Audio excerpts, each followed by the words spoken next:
Welcome to Naive Media's Living the Dream. Here's a story about being on the world's biggest stages, playing with some of the major stars, being at the precipice of blowing your life totally up, and then it doesn't happen. What would you do? Well, our next guest is going to break it down for you.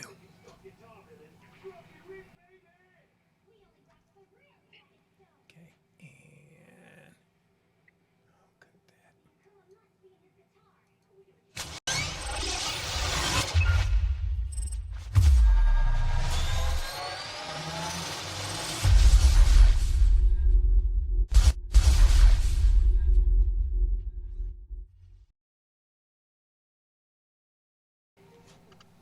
now, as I said in the beginning, do we have a story for you? But before we go, what we're going to do is, and as I'm looking down here, I'm just making sure I get my switches in place. But before we bring on our next guest, I want to kind of give you a cue or a clue of who it is. What's my title?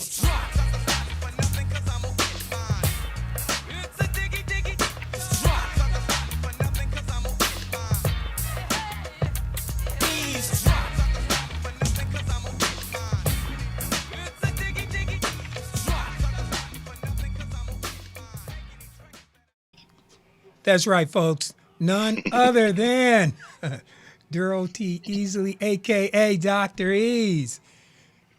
Dr. Hey. Duro, thank you for coming here and joining us on Living the Dream. Thank you for having me, brother. Thank you for having me, man. Now, your story is so immense. So I'm going to kick things off with Duro. Tell us where your story starts.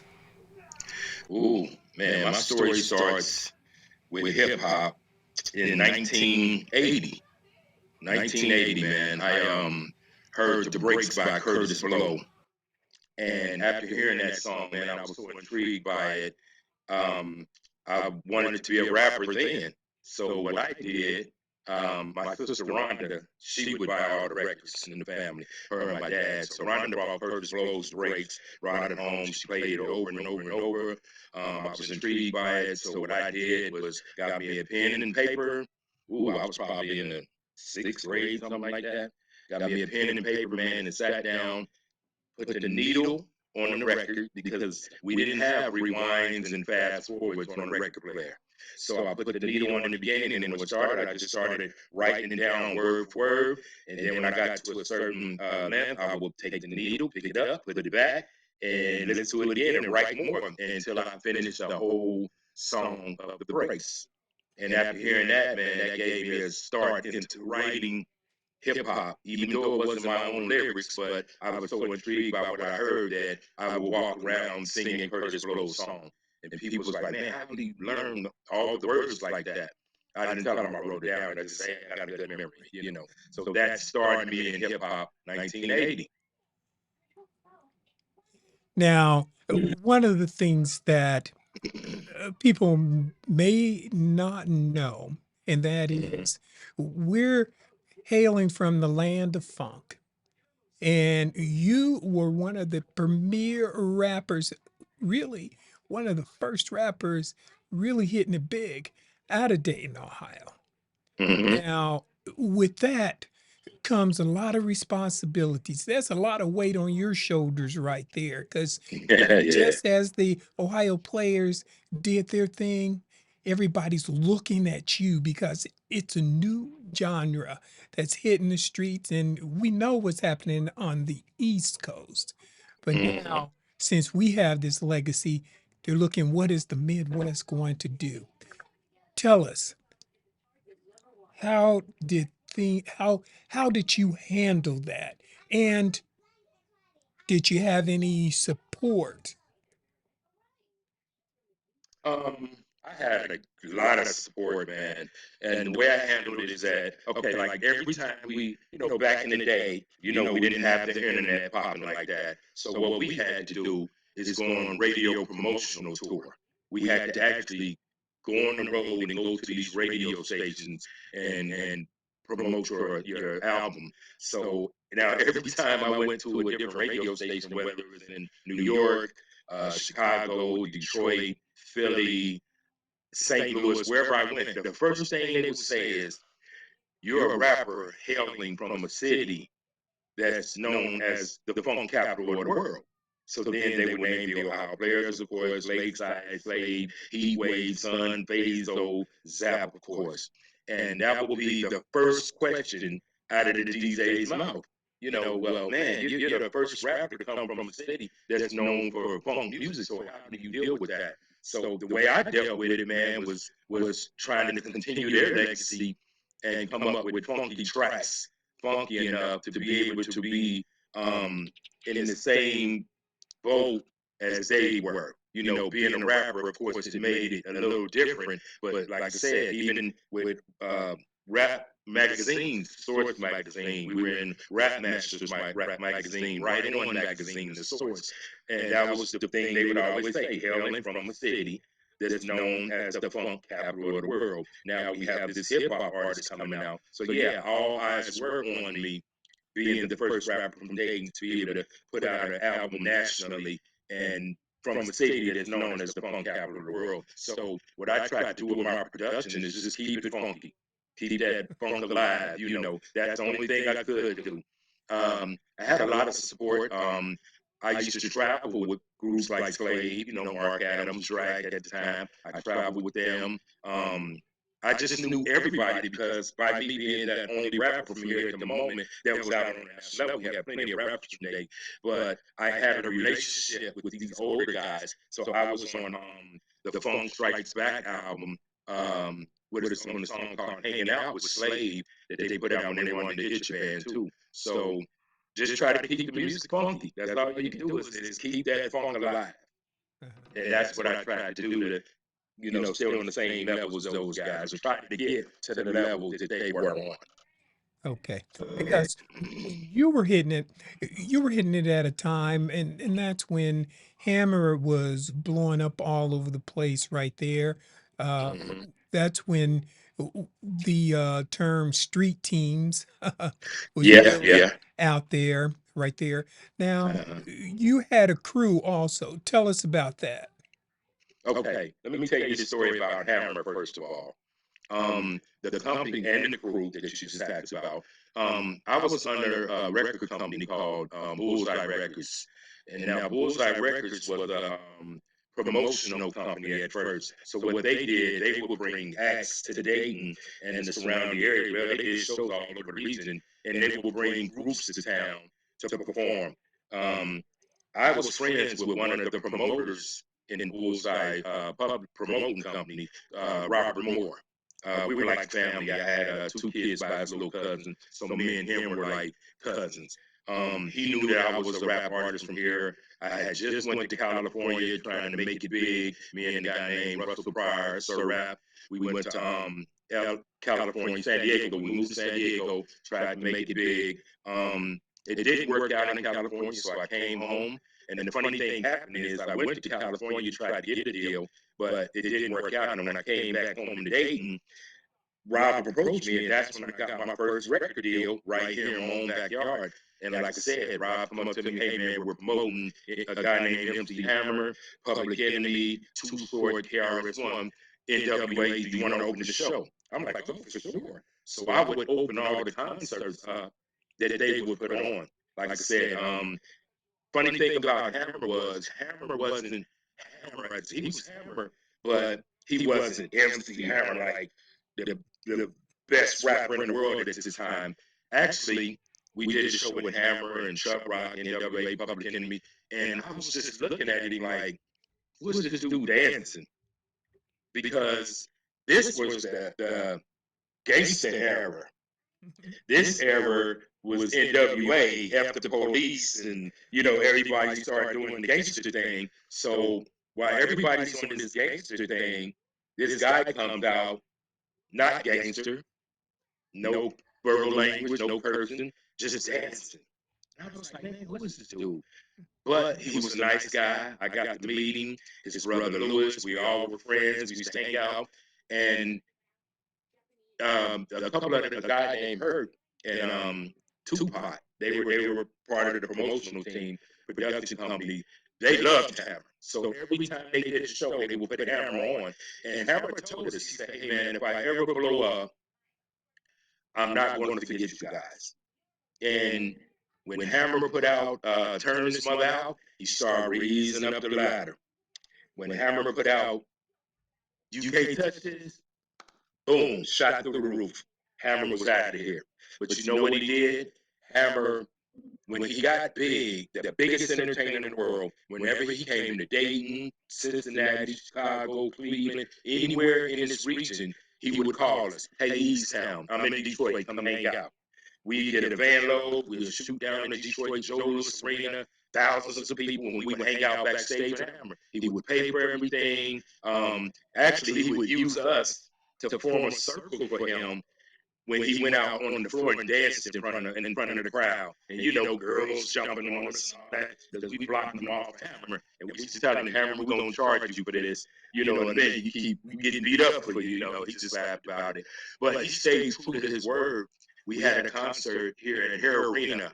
It was MC Hammer, Special Ed, Three Times Dope, Boogie Down Productions, Two for it. It was the monster hit, monster production show. So backstage after one of our shows, Hammer told her, "Hey, I want to sign East Town Posse. Let me sign them and help them out because you helped me out. Now let me help you out." But Hurt was like the head of Bullseye Records, and he was like, "Well, if Hammer wants you, then I know we can really blow up." So they paid for a video. I made a video called "Make You Dance," Roger Troutman's old song. We tried to get him to be in the video, but he was busy, and Larry was kind of like on some other stuff. But anyway, Roger did support us, and Hammer wanted to buy us, but Herc wouldn't sell us to him, and he wouldn't even give them to us. He wanted to sell us to Hammer, and Hammer was like, "Man, I'm just trying to help y'all out," but it didn't work out. A couple things happened, and months later, Herc had to bounce, and that was the end of that. So the Hammer situation, man, he stayed true to his word. He really wanted to help us out, but we were under contract with another company that wouldn't let us go. So, but that was the funny thing about Hammer. I knew Hammer when he was here, and I knew Hammer when he was on top of the world. And it was a great feeling to see somebody, get to that level. That's why I tell people today, and I live by this. I treat everybody like they're going to be a huge somebody one day, because you don't never know. The person next to you could be a janitor. He could be working at KFC, sweeping the floors, but you just don't never know. One day he may be an owner of his own KFC one day. So treat everybody, man, with respect. And like I said, by us doing that with Hammer, he looked out for us. And I thank him for that to this day. Oh yeah, and that is so true what you just said, and that is treat everybody with respect. There's an old saying Mm-hmm. my grandmother used to have, and that is sometimes you want to be careful because the same people you see going up, you may see Yep. going coming You're gonna down. see coming back down. So Exactly. so Exactly. be careful of what you do and what you say. And then I had another job with a what do you call it? A as a sales job at one point. And one of the things that my manager told me, he says, never lay it so thick that you can't walk back out the door. Right. So that's something to remember also. So Mm-hmm. when I hear your story, Mm-hmm. you were on the precipice, you were on the brink, far as Hammer would have signed you at that time right there. That Mm-hmm. would have been like out of the stratosphere right there. Because with that connection right there, and then with your style wasn't so much in line with Hammer style because you Right. were at that authentic style, and Mm-hmm. it was having its own, and it was building up a lot of momentum. Tell us about playing down south as far as the college circuits. Oh man, we would do actually just the South, man, really picked up on us for some reason. I don't know if it was our style of music, like you're saying, but we did a radio promotional tour down south. Um, I mean, we went to Tuskegee, we went to just in Atlanta, period. V103, the biggest radio stations down there. We would go to Alabama, was a radio station called Win 107.7. They had a DJ named Schoolboy that really took to us. And back then, I'm just going to keep it real on this radio, on your show here. It was a lot of pay and play, if you know what I mean. A lot of program directors will want pay to play your songs.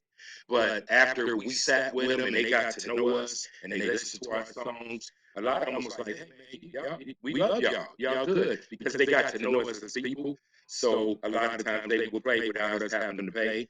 But some people was like, "Hey, you give me this, and I'll play your song every hour on the hour." But we didn't have money like that to do that. And so what we would start doing, we noticed like, okay, I used to think, man, I thought that if they liked your song, they played it. But a lot of times it was a lot of pay for play back in them days. And so what we would do, we would flip it around on them.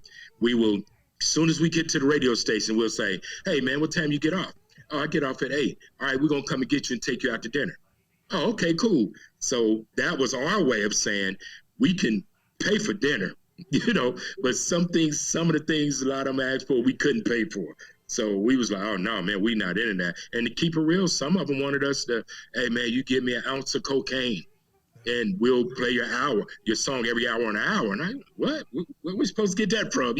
Like, "No, man, we can't do that." But we would just flip it around on them, take them out to eat. Then once they got to know us as people, they started feeling us and they would play it anyway. So we learned how to get around that curve of pay for play. But the South, our song just took off in the South. And at one time, by us doing radio promotional tour down South, Uh-huh. it put us on the best selling LPs and cassettes. This was 1989. It put us on best selling LPs and cassettes. We were number 45 out of the top 100. Oh, So that was a blessing, man. I used to look at the Billboard magazine like, wow, we really making some noise. oh yeah. So I think the radio promotional tours down south helped us, to answer your question about the South. They were Right. feeling us, and I think because we really promoted it hard in the South.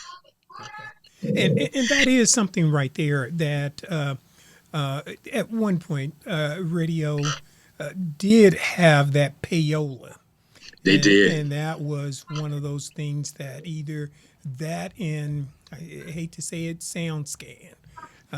Those were some of the things right there, the tools that were Hmm. at the gatekeepers. So Right. now it's a great time, but it's artists such as yourself and others who paved the way far as for the young artists that are Hmm. reaping a lot of those benefits. And there's an old saying that each one teaches one. So Right. hopefully, with the young artists that are out today, and we hope to have some of them on this program as well, Hmm. sharing some of their knowledge so that way they can school far as someone else who may be coming Right. along. Right. One thing that's different, the industry over the century, it's the same, but it's different now. And one thing I realized, man, I started working with young artists from Dayton, like Yellow Pain, White Tank, Devin Portis, and I started realizing, like back in our day, if you had a hot song, you would get signed because your song is hot. But nowadays, like I said, the guy Iman Jones, man, he's a great rapper from here. We set up a meeting with Rock Nation. He went to Rock Nation in New York. He met with Polo, the A&R guy. They loved him. I mean, loved him. But guess what? They like, "We love your songs, but what's your following look like? What's your Instagram numbers?" And I'm like flabbergasted because I'm thinking like they want you to have that following already before they sign you. you're hot, it doesn't matter. You're hot, but we want to see your followers. Uh-huh. So it's like if you have good big following, then they'll sign you. But I was flabbergasted because his music is dope. The A&Rs loved him. Rock Nation loved him, but he didn't have the followers at the time for them to want to grab him and help him. And I couldn't understand that because this guy guaranteed a million sales, but he didn't have a following. And I'm like, wow, that's but those are today's, that's the difference now. You could be a dope MC, Yeah. dope singer, but if you don't have that following, Oh yeah. they want you to get your own following. I'm like, well, damn, if you got your own following, then you don't really need them. Because if you're selling a bunch of records on your own, and that's what a lot of these new rappers are doing now, Kodak Black and people like that, they got the following, millions of people following them. And a lot of people say I wouldn't sign with a major now, but this is what they do. Like say a Kodak Black got his own following, millions of people already. He might be making $3-4 million a year on his own. But once a major company comes in, they're gonna offer him 15 or 20 million to sign him to get a piece of what he's getting. They're going to make him advance more, but they're going to offer you money you have to take, so that they're basically getting a piece of your money. So that's the difference between today's music and the 80s and 90s and even 2000 music. If you were hot, you get signed, but right now it's all about Instagram followers, Facebook followers, and all that. They want you to already bring your audience to them and hand them over, and then they make money off of you and your audience. Oh yeah.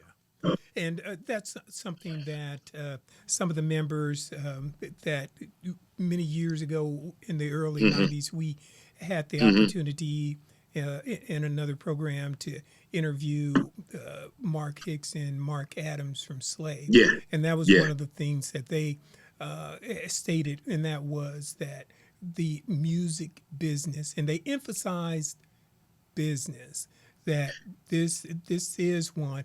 But what do you see, far as you had just pointed out, far as artists that are not getting signed readily, but do Mm-hmm. you see the young artists as being more business adept, far as at the Yeah. business portion Mm-hmm. of it, along with creativity, Mm-hmm. but looking at the business right there, and that's by that may be a result of YouTube and as you mentioned, these social media Mm-hmm. platforms. If they build them up, Yeah. then the record companies or the labels, or and really record companies are, their main advantage is their distribution Mm-hmm. channels. Mm-hmm. Am I correct in that? Yeah, yeah, you're correct. Because like right now, I know you've heard of what they call the 360 deals. Back in my day, they didn't have 360 deals, and what they had back in the day was if you had your own label, like the company I was under, Bullseye Records, they were being distributed through Ichiban. Ichiban was the number one independent distributor in the world, so they were up out of Atlanta. So what our company did is Bullseye got 80%, and they gave Ichiban 20% for distributing, which is cool because you get the bulk of the money. But now, and even though a lot of labels are made to set artists up to fail, basically, because the label gets a lot of money, of course, on that 80-20 deal, but the artist lucky to get 40, 50 cent a songs, an album sold. So what they would basically do was that by now the 360 deal is in advance, to where before the artists would make all their money, they made a small percentage on the record sales, but then they made a big percentage touring. So a lot of artists made most of their money on tour. That's why they would tour for 1 year off of an album or a single. They would tour, because that was their money. Their merchandising that they sold at the concerts was their money. Now, with the 360 deal, the label gets a big percentage of your touring, your merchandising, and even if you sign a deal to do a movie, the label gets a piece of that. Basically, the 360 deal gives the company, the record company, a percentage of everything you do. Everything, not just merchandising and concerts, movies, features. So it's they basically get everything. They get a big percentage of you now from the 360 deal. When before they just signed you, and your touring money was yours, merchandise was yours. But right now, the companies get a piece of everything you do. Yeah, in a sense, and hearing that, and then we're going to have to change channels right here, and that is Mm-hmm. that kind of reminds me of a story that I happened to hear from my great great grandmother, and that was Mm-hmm. regarding sharecropping. Mm-hmm. That was one of the things back in the day when sharecroppers, you would go out and you work the fields and make Yeah, sure the work your crop ass was off. plentiful, and you would get just like a small portion of it right there. So, Yeah. with that being said, we're going to segue over to where we are going to be talking about your experiences, which you alluded somewhat to Mm-hmm. a little bit back there, but your experiences can be told straight in your book right here, right? Yes, sir. And Mm-hmm. that's going to be that was the wrong key right No, there. yeah, that's the back of that's the back of my first album cover right there. Yeah, The Easy yeah, Sound Posse right there. yeah. But the one we want to get to, and that's going to be, I gotta Yep, get my that's the books. first thing. There you go. Yeah, There you go. I'm still working with these buttons right here. But Yeah, yeah. tell us about your book right here, because I read it, and Uh-huh. I'm gonna tell you, it was one of those books that I couldn't put down. It kind of put me in the mold of a Donald Goins kind of Mm-hmm. story, a feeling, Mm-hmm. because I can feel it, and Yeah. sometimes some writers, they can do that where all of a sudden, you're reading it, and then you're beginning to get into the emotional part of it. Is like some of the sounds, like I not even being there, I can kind of Uh-huh. hear some of the sounds and alluding Yeah. to some of the smells in there. Uh-huh. So I Yeah. have to say, Yeah. my friend, you did a great job far as Thank you. Thank you. putting this together. But tell us about Almost There. Is that Mm-hmm. part of a semi autobiography? Yes. Almost there. What I wanted to do is basically what encouraged me to write this book. Let me go back. I read a book. I went to Solid Gold Records and I saw a book by a guy named Greg Webster Sr. He was the original drummer for the Ohio Players. And it said My Life and Times in the Ohio Players. So I was like, oh man, I'm interested. I love hearing stories about, I love movies like The Temptations and The Five Heartbeats. I like to see the, Cadillac Rex. I like to see the struggles that people went through. So reading Greg Webster Sr.'s book, My Life and Times in Ohio Players, it made me say, I'm gonna write a book because I went through some struggles as well. So what I did is sat down, and the reason why I think it all came off so well and it made you feel the way you felt reading it, as well as other people, is because it's true.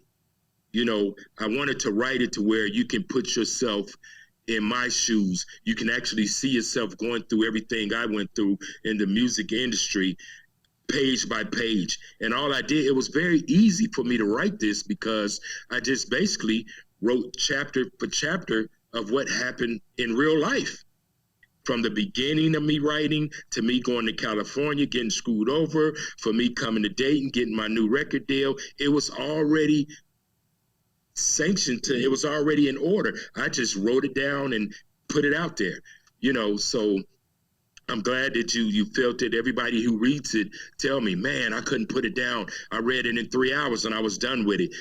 So what I do is right now, I wrote it because I wanted to influence somebody.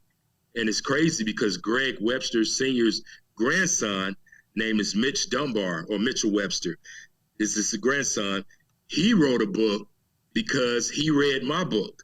So it's funny because his grandfather's book it influenced me. I wrote my book. He read my book, and my book influenced him. You know, so it's like, wow, that really happened. You know, so um, I just wanted to put people be able to put themselves in my shoes and be able to picture what I went through. And you know, that's the sign of a good author is when you write something that people you can paint a picture. Just like with hip hop, I will paint a picture that you can basically see going on right in front of you. And I was successful at that, and I'm happy because a lot of people was happy with it, you know. But at the end of the day, I appreciate you reading it.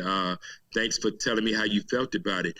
But what I do with it now, I use it. I really wrote it to make it a inspirational book for up and coming artists, rap artists, R&B.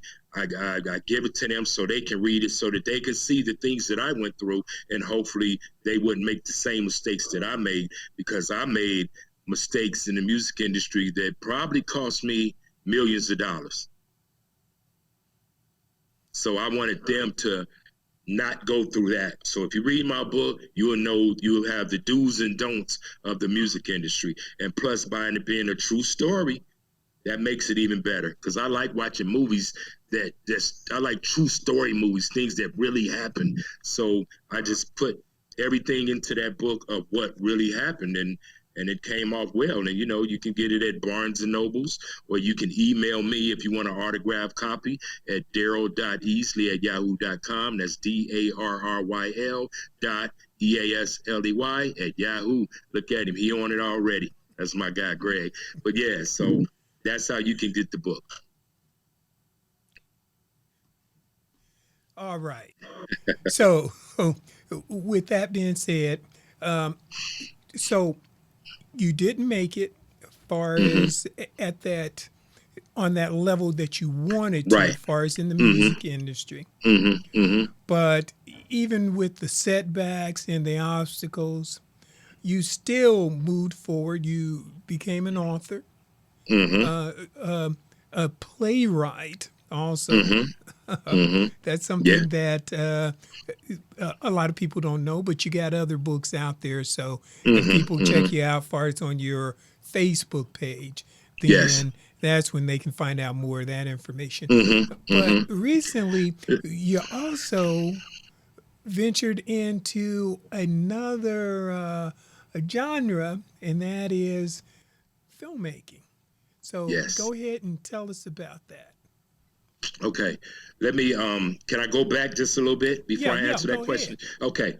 Um as far as the hip hop career, since we're ending that out, I wanted to say that I tell people today to when you pray and you ask God for something, be very specific about what you're asking him for, because God is going to give you your needs and wants exactly how you ask for them. With my hip hop career, I always figured that my dream wasn't to be a rich and famous hip hop star. My dream was to be able to go into a record store and see my album cover up on the wall next to Run DMC, LL Cool J, Public Enemy, Too Short, people like that. And excuse me, I would go inside of Gold and just look, oh man, I'm gonna get an album one day. I want to be able to see my album up there on that wall one day. And I would go out of town. But guess what? It happened. My dream came true more than once, because I had two national albums to where I can go to Atlanta, go in the record store, and look for Dr. Ease and the East Town Posse, and boom, there it is. Walk in the record store, and my poster is on a wall in Florida. So actually, my dream came true because that's what I asked God for. That I want to see my album up on the walls in different cities. I didn't say I want to be rich and famous. Of course, I should have, but by me not knowing the business about publishing, I didn't know that, or I would have asked for that. But God did give me what I asked for, and I feel like your life is written, and I feel like that Everything you go through in life, you're supposed to go through, good and bad. And as far as hip hop goes, God took me to a certain level, and that's where it ended. And I'm thankful for that because He gave me what I asked for. Now, about after that, I did because I wanted to become an author. So, okay, first I wanted to be a rapper in my teenage years, so I started writing raps. Um, After my hip hop career, I wanted to write a book, so I started writing a book. Um, After I put my book out, becoming an author, I wanted to be a spoken word artist. So I started writing poems, being a spoken word artist. After that, I started doing plays. Now, this is getting to the beginning of your other question about directing. A guy named Frank Muhammad. He's a great director here from the city. He puts on a lot of community theater plays, and he came to me one day and said, "Hey, man, I got a role for you in one of my plays." I'm like, "All right, cool. I'll give it a shot." It was a play called My Sister's Keeper. I played an attorney. So after doing that play, man, I caught the acting bug. After that, I did several more plays with Mr. Muhammad. I did Get the Hell Out of My House, The Devil Came to Church One Day, Trial of the Century, and several other plays with him. But after doing these plays with him, I said, you know what? Because what Mr. Muhammad would do would get plays off a line. There was like Stan Hood plays. You can order them and you can direct them yourself and put them on. And he did a great job at that. But I told him one day, I said, Frank, I can write a play. He said, okay, write it and I'll direct it. I said, cool. So I wrote a play, my first play called Lord, Why Do Men Cheat? Because back then we were doing what's called inspirational plays or gospel plays.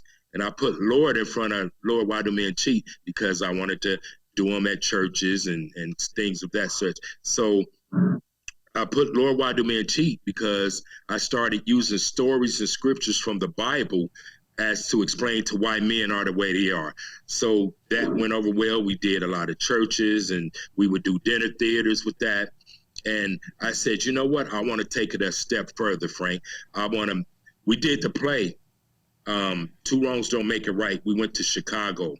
And in Chicago, they have what's called Taste the Theater in Chicago that's run by Kay Abram and Victor Gully. And we they picked 12 or 13 playwrights from across the country to showcase two scenes of your play.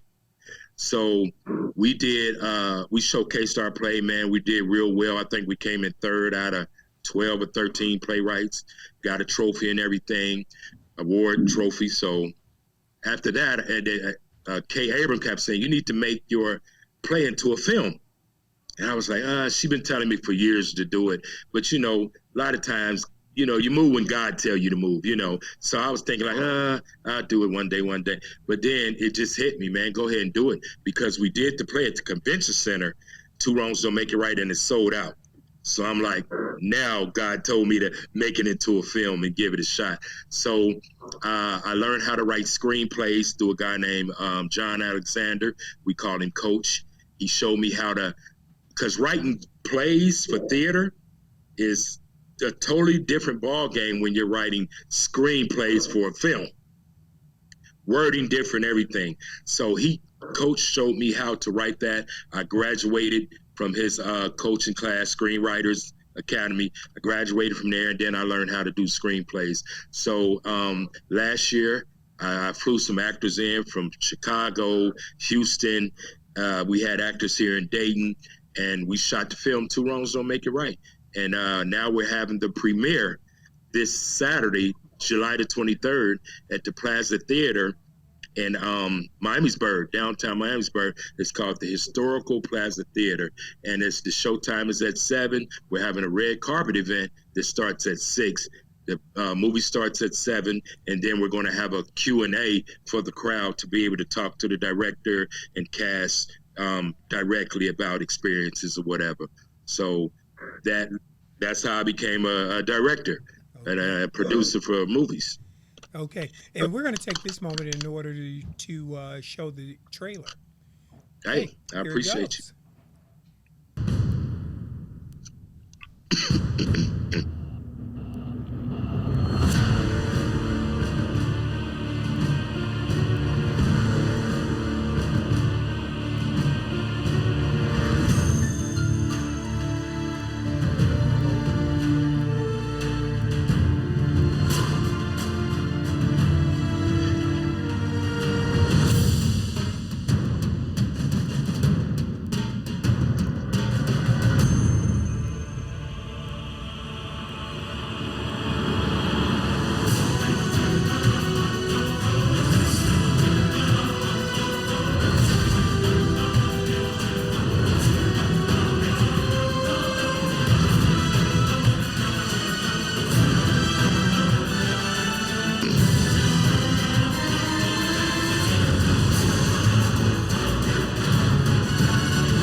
All Awesome, man. right. All Awesome. Hey, I right. got to tell you this, Greg, man. This is the most well put together podcast I have ever been on to date.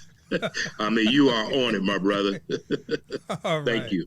Well, I thank you, far as for coming here and sharing your Hmm. immense knowledge and experience, Hmm. far as with our audience right here, Hmm. because that's one of the things that this podcast or this YouTube channel is really geared towards, and that is, Hmm. far as to share others' journeys, because Hmm.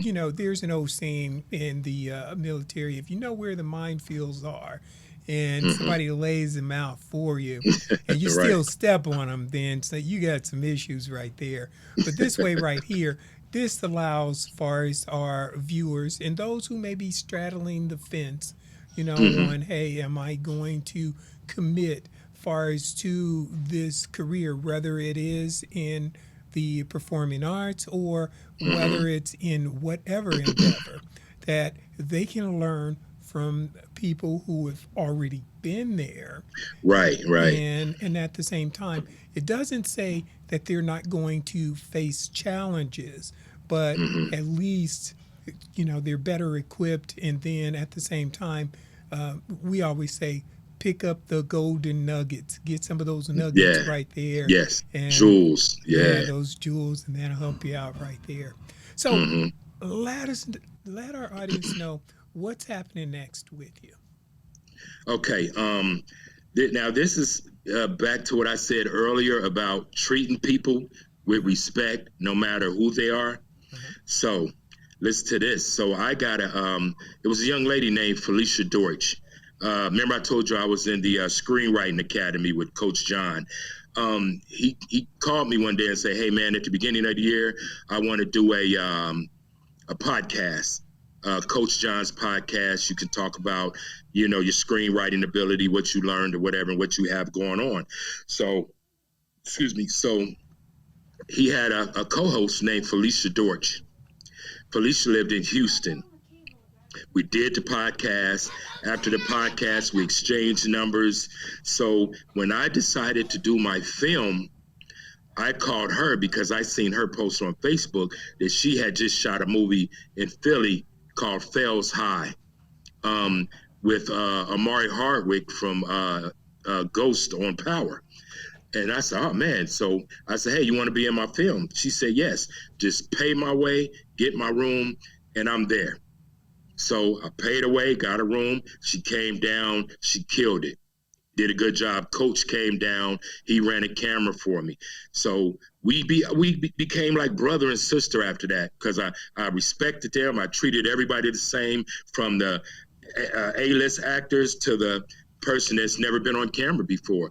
But this is why I say be careful of how you treat people, because you never know who's going to be a huge somebody one day. So back to my film, I called Felicia. She came down, did her thing. After that, she went back home. But guess what happened?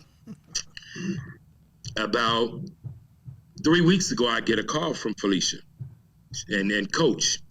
"Hey, Daryl, we appreciate you, man, allowing us to be in your movie. You treated us so well. We want to return the favor."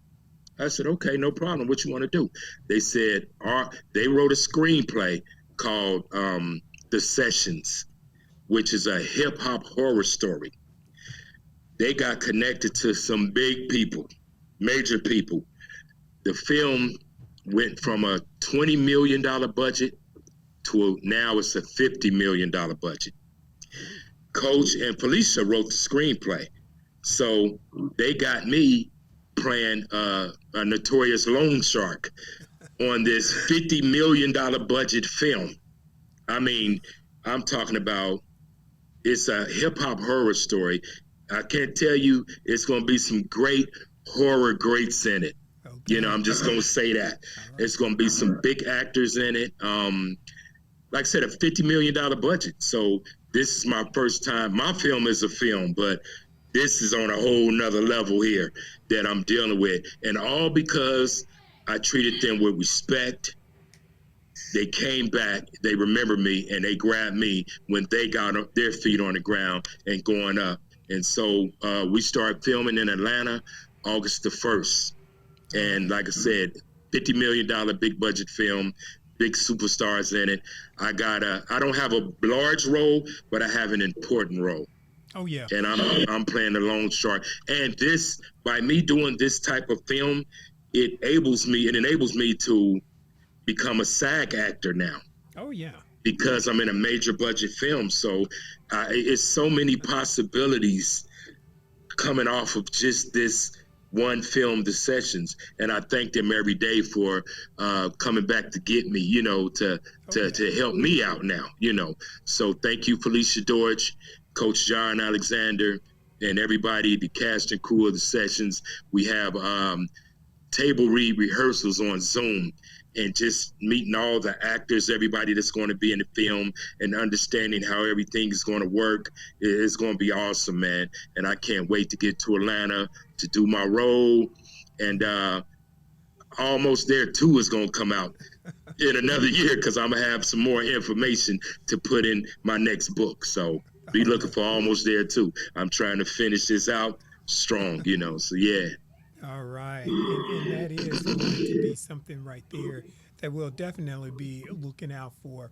And again, far as for everybody who did not catch it the first time, we're going to Mm-hmm. show that they can get information as far as go to your Facebook page Mm-hmm. in Mm-hmm. order for us to get information right there to see Yeah, what you're thank you. doing and stay up. And also, there it is again, and that is they Email. can email you, hit Mm-hmm. you up on your email again, Facebook, and look for your books, your movies, and some of your stage plays right there. Yes, sir. It's called, the movie is Two Wrongs Don't Make It Right. And the log line is where friendships, relationships, and music industry hopes clash. All right. So it's got all that's going to Right. clash together and make for a good film. So please Right. come out and support. I really appreciate you, man, and you gonna be there because you gonna do the interviewing for me. So I appreciate that. All So right. yeah, I want to make it big, man. I want to Okay. make Dayton um, be a household name now for films Oh yeah. because we have a couple people here that I know that's doing their thing. You got a Right. guy named Jason. He's doing Yep. his thing with Got My Hustle Up and Oh some yeah. other things, man. He's a hustler. I love his Yeah. hustle. He's doing his thing. We got a Mm-hmm. young lady named Tequila Day from here that's done a film too. So I Okay. want to get with them, Okay. get us three together, man, and maybe we can come up with some more hits Yeah. and then make Dayton a city other than the funk capital of the world, Oh yeah. that's going to be there. But Oh we yeah. want to be able to add our taste to it and bring theater and movies to the city of Dayton. Oh yeah. Yeah. There's another young lady, and we hope to have her on here also. Her Uh-huh. name is Jennifer Sharp, and Okay. Okay. she has a tremendous movie out also. And Sweet. I want to check it out. hopefully she will get her on, and that way she can help Yeah. share that story right there. But Yes. as you mentioned, the creativity in Dayton is Mm-hmm. tremendous. That's why a lot of times I just look and kind of say, "Wow, it's so much talent that's Talent. within here." This area right here, and some of it is yet undiscovered. So Mm-hmm. that's the beauty of it right there. It's Again, something in the water, man. It's it's something in the something water. And something you in the know what? water. One thing, I didn't mean to cut you off, I'm sorry, but one thing I read on Facebook, no, I saw it on TV. It said the people with the most talent and the best ideas are in the graveyard. Oh yeah, yeah. That's a You Miles Mon- understand that? That's a Miles Monroe saying right there. He Okay, says and I the get what he said. They're saying is because yeah, a lot of people have great ideas, but they never follow through with them. yeah. And you just don't know what you can be if you don't give it a shot. I'm around people all the time to say, man, I want to do this. I think I'm going to try this, but they never try it. I'm going to do this and they never do it. And one thing about me, I can honestly say, I think that's what drives me to Mm-hmm. do the things that I do because I put albums out, I put books out, I put plays out, and I'm satisfied doing what I said I was going to do. Oh, yeah. You know, and to me, it's going to leave a legacy for my grandchildren to be able to look up one day and say, man, my grandfather wrote books, he did plays, he did movies, he was a rapper. You know, it leaves stuff for them to be able to look at for the future. But yeah, if you listening right now, if you have an idea, go for it. Go Oh, for it. yeah. Because if you don't, you just got an idea that's going to die with you.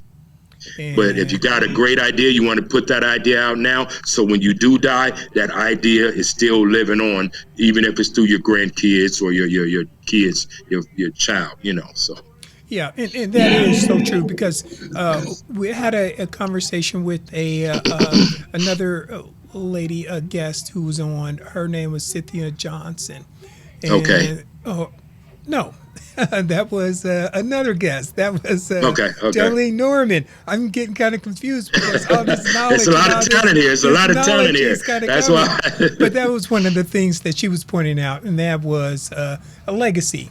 And Hmm. we hope to do a series as far as on legacy because that is so important. I still remember Roots, and that is every Yeah. young born, the story was being told and it was being carried on. They called it the Yes. griot, who the Okay. griot always is somebody in the African culture who is like the librarian who keeps the stories and Uh constantly huh. keeps filtering those stories, making sure that they go on because that is the legacy.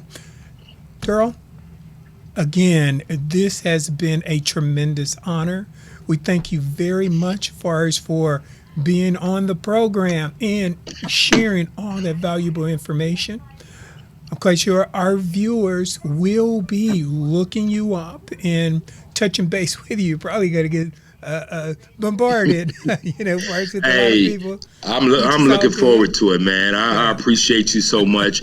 I appreciate everybody for giving me a platform to be able to speak on and promote the things that I am doing. So I appreciate people like you that's giving still me an opportunity to be able to let the world see what I'm doing now. You know, so I appreciate you, man. From the bottom of my heart, man, I appreciate you. Thank you. Thank you. All right. Well, with that said, we're going to go ahead and close things out. Again, thanking our guest for being here, and we will return. Thanks again to our guest for sharing with us his lessons learned from his journey.